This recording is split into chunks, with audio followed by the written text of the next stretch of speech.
Okay, we're going to try this again. I got a little bit of baking soda here.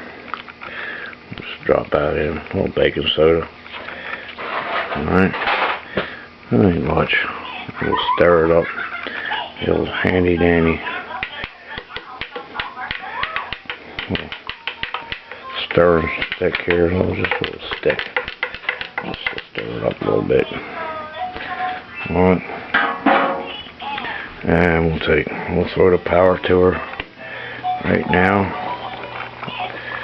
And we'll see what happens. Okay, amperage come up. Running about 24 amps right now.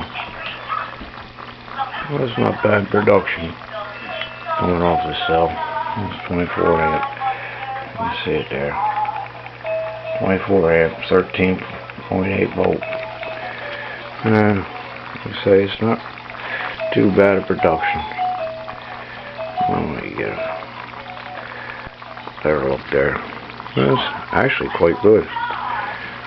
With the sides off, she filled up a little bit more. Like I said, I don't have it mounted in. The tab's welded yet, but for that little bit of effort, I think it paid off. I tightened my spacing up to 16 thousandths of an inch. I might even try and get a little tighter than that. Anyway, here's my latest